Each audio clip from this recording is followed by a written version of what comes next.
All right, welcome back to the channel. Clarissa Shields gives her 2 cents on Glovegate for Tyson Fury, and also the real reason she believes the real reason that Deontay Wilder lost the fight with Tyson Fury. Let's talk about that in this video.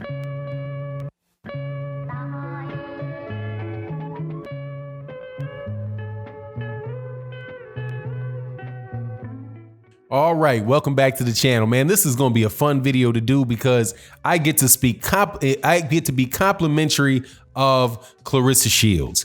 Clarissa Shields, in the comments that she's been leaving, in the interviews she's been given, to me just sounds like a very, very stand-up woman. I'm becoming a bigger and bigger fan of hers. The further we get away from the Ali Bashir issue, the more I'm becoming a fan of hers. I really do see why a lot of people like Clarissa Shields and support Clarissa Shields, and I look forward to doing the same thing in the future. She was on an interview with Fight Hype and handled herself very, very, very well.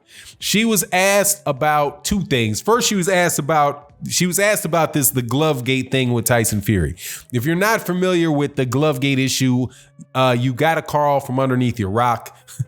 But just in short, there's an issue with Tyson Fury's glove. Many people believe Tyson Fury's hand slid down to the bottom of his glove in the fight with Deontay Wilder and that he was cheating. They believe that the sliding down of the hand into the glove was purposeful and intentional. Some people believe that cannot be true. Other people believe that it is true, but there's a back and forth that goes on with it. Myself, personally, my take on it is, and has been from pretty much the time that I looked into it, was I think I see a knuckle. And I see those gloves flapping. Yeah, his hand could be at the bottom of that glove. That's my take on it. The idea that people believe that Tyson Fury could not cheat is the only people that I have issue with. If you do not believe that there's a knuckle in the glove, you believe it's a palm, that's still cheating. But hey, you don't believe it's a knuckle. That's fair enough. But the amount of vitriol and insults and the ridiculousness that people have been throwing at people that believe that they see a knuckle and are actively wondering why Tyson Fury's glove is flopping around, I just think is absolutely ridiculous. There's been cheating in boxing for as long as there's been boxing. And as long as there's been life, as long as there's human life on earth, there's going to be people cheating. And the more rules and when you set a rule up to prevent somebody from cheating, that's just a matter of time before somebody figures out a way to get around that rule and cheat regardless. That is something that we've learned, throughout everybody's life. We've seen that. That's the whole purpose of rules. But again, if somebody doesn't believe that Tyson Fury had his hand in his glove, that's okay. All right, you don't believe that. Somebody believes that they do. They believe it. Okay, that's cool. You believe it. At the end of the day, when he goes into that fight next time, that man's hands are going to be gloved. So Clarissa are going to be gloved, and they're going to be checked very, very carefully. As far as what Clarissa Shields said about it, though, but the more important thing was what she said about Deontay Wilder and what she thought actually happened in the fight. She's like, yeah, the glove looked floppy to me, but I haven't looked into it too deeply. But the commission said that they don't believe anything happened. So there you go. I was like, excellent way to walk that line. Acknowledge that, yeah, his fist looks like it's flopping around the glove in all of his fights. That is odd, which it is. Okay, just it is. You don't see that happening in other people's gloves, man, okay? You might be able to freeze frame something every once in a while and see somebody's hand like this or at an odd angle, but you don't see the guy throwing punches and it flopping back in the middle of the punch. Regardless, Clarissa Shields handles that very well, but then she points to what she really thinks was the problem with Deontay Wilder, and she was like, look, the dude just didn't look right. He didn't look right. A whole lot of people said he didn't look right. It's like he just looked weak. He looked drained. She didn't know if it was the uniform or whatever, but then she pointed to something that I think that is a very, very good observation and definitely does take a toll on people, and it's a sad thing to have happened in the United States. And I think it's a result of those damn ticket prices. Okay, now when Tyson, what Clarissa Shields said was when she was in Vegas, she was there for several days, that it was all Tyson Fury. There's a bunch of fans from the UK. Everywhere she saw Deontay Wilder, they had people surrounding Deontay Wilder, insulting him, calling him a dosser, doing this or that, taking pictures, yelling Fury, doing all this stuff around him. And Deontay Wilder didn't have very much support in Las Vegas. Now, the reason for that to me is obvious why there wasn't a lot of people in there, why it seemed like the majority of people there were for Deontay Wilder, were for Tyson Fury.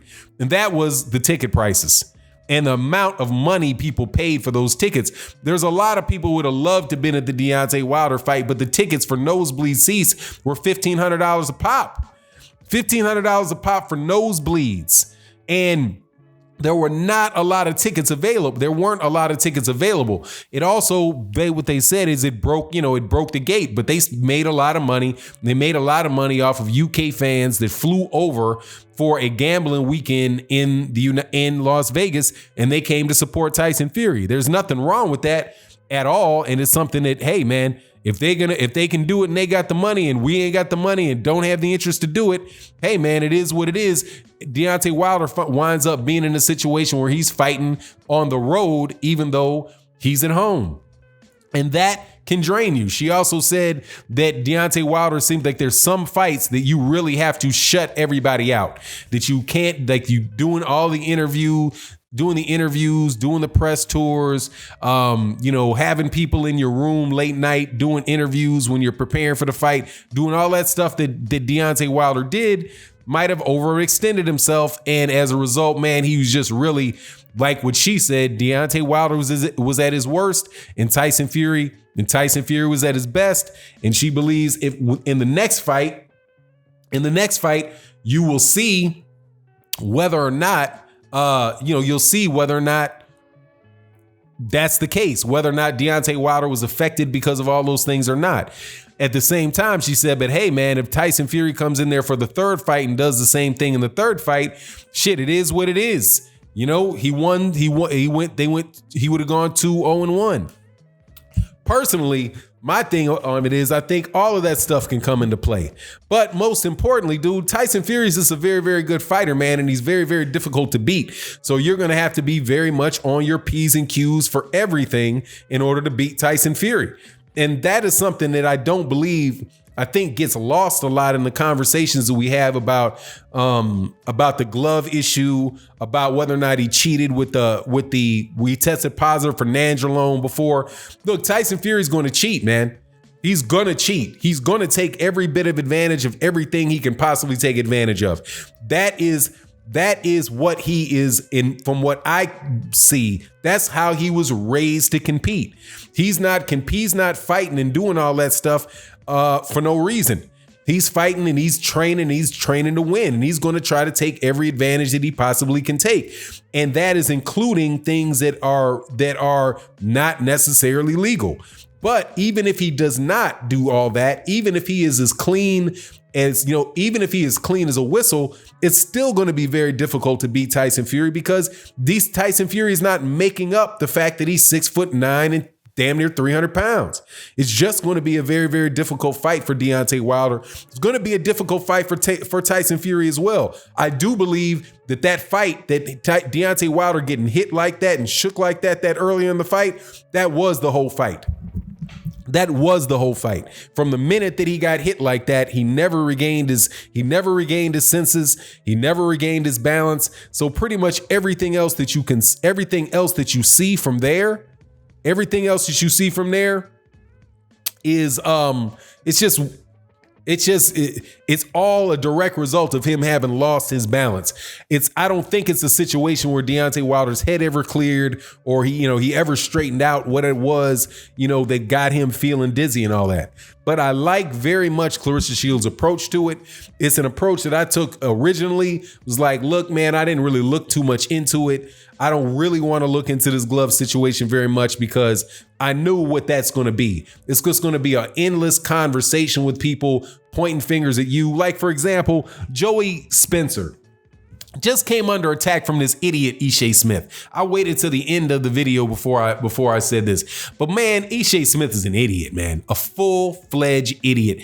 Now this dude is going after Joey Lawrence because Joey Lawrence, I think of Joey Lawrence. Joey Lawrence is a movie as like an actor from like the early 2000s, maybe late 90s. Joey Lawrence. Anyway, Joey Spencer, who is a fighter that is out, I do believe he's out of Detroit, said that that he learned how to do that in gyms in Detroit. And that's something that they do specifically. It's not something that was foreign to him. It's something that he knows about. But Ishe Smith jumps all down his throat. Hey guys, look what he's saying about all of you guys are cheaters out there. And man, get out of here, Ishe Smith. Anyway, so I can understand why Clarissa Shields wouldn't want to say anything, really wouldn't want to share anything, wouldn't want to ostracize herself from one side or the other, because you are going to get ridiculed regardless. And that means if you're Andre Berto, or if you are, now I don't think you get ridiculed. I haven't heard anybody get ridiculed that just said that they don't believe it, right? That's just, you don't believe it. It's when Ishe Smith said that all black people try to tear down all other people because they can't stand to see him successful. Man, that's the foolishness that gets you snapped on. But anyway, it is what it is. You let me know what you think in the comment section. With that, I'm out. Peace.